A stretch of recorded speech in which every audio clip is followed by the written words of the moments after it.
As cheesy and naive as it may seem, ever since I was a little girl, I had big dreams about finding the love you see in movies. You know that fairy tale, happily ever after.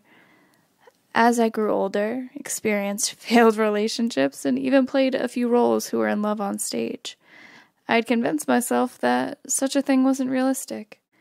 The love I had dreamt of was painted in such a way to sell at the box office. But that all changed when I found you. And now you're gone.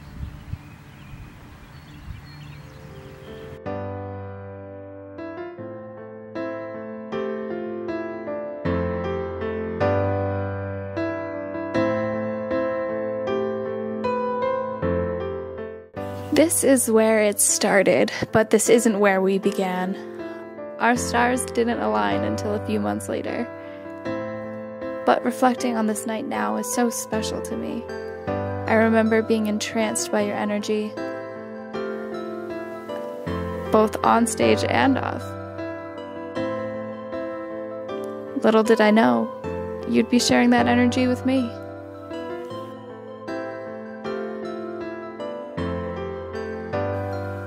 You always raved about the fact that I wasn't only Blizzy's biggest fan.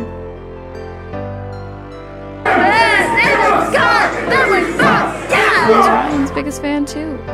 Watching you fly by other players in street hockey, or cheering you on watching you play Call of Duties, even though it was so fast-paced it made me dizzy. Loving you, every single part of you, just made sense. So many times it felt like the world was ours and everyone else was just living in it. Love is truly the most fascinating thing. I come to believe that love is the most widely desired thing, which is interesting because that one thing is different for everybody. From person to person, to relationship, each and every one will be different. Every love is different, but our love will always be my favorite love. I've always hated the terms my better half or my other half or saying they complete me, because I wanted to believe that the right person would compliment me, not complete me. But you completed my entire world. Ew. Fuck you mean? It's amazing how many people live on this planet, and each of us look at our lives, this world, and how we live it differently, but you looked at it the way I always wanted to.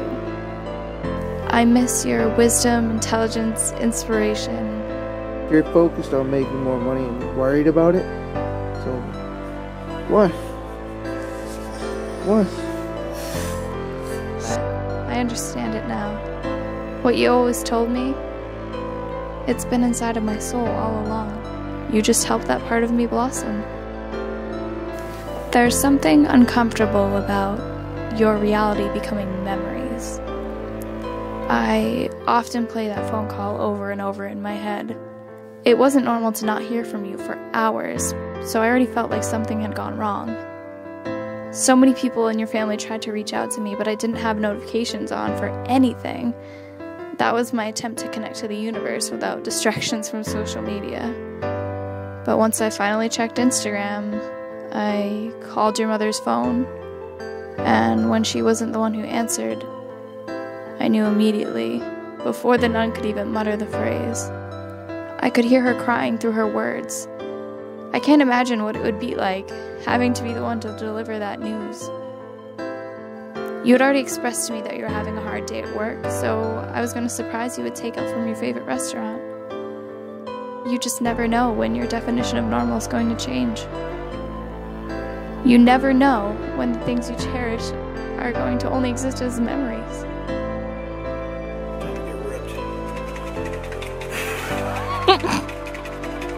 The burn. That's the stuff. One of the things I miss the most is the first sight I had every morning. You shuffling into the bedroom with your Converse slippers, wearing only boxers and a sweatshirt, with a coffee in each hand. You didn't need to get up for 3 or 4 hours later than you did, but You always made sure that I started my days on the right foot. A smile, a coffee, and endless amounts of love until I walked out the door.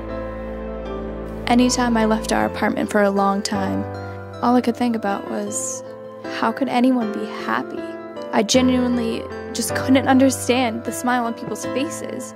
How could anyone be joyful in this moment? Just monkeying around.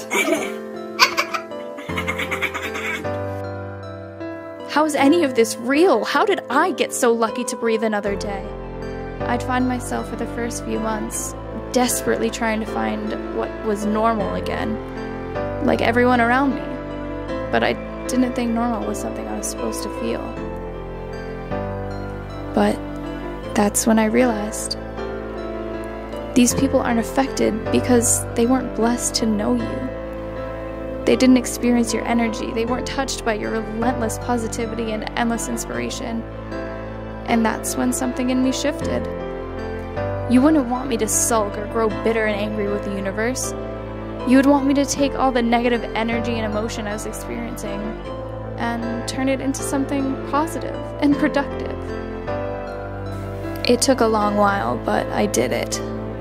I found a way to help your energy live on for others to experience in a way that inspires me and keeps me going, keeps me productive.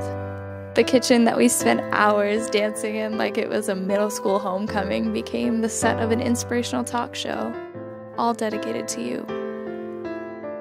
You had always told me that I should start a YouTube channel, but for makeup tutorials. Almost every morning when I was doing my makeup, you would be asking questions about products and techniques. You always told me that I should share this knowledge with the world. Now, I don't think I'm a professional or anything, and sure, it was nice to hear, but sorry babe, I'm finding a different way to share happiness and inspiration instead. Sharing what motivates others, inspires them to be their best selves, and continuing on your love and light has been the main thing helping me heal. And from that came Buckets of Kindness, a kindness campaign dedicated to you, an idea that came to my sister in a dream. We're going to grow it into something bigger and better because you deserve that. There's still so much more I have planned for you because you said it best. What I do, I'm doing all for you. I know if the roles were reversed, you would be doing all of this and probably even more for me. Making a difference in people's lives for the better, all in memory and honor of you. This is what I'm meant to do. Our love felt so right, so now it just feels so right to spread your love. So thank you for showing me my path in life. And something I'm endlessly grateful for is I'm not on this path alone.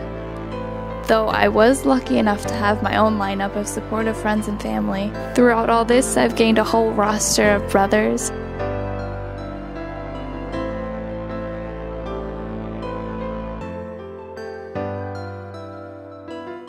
and a few sisters too. Though this one is my favorite, not to be biased.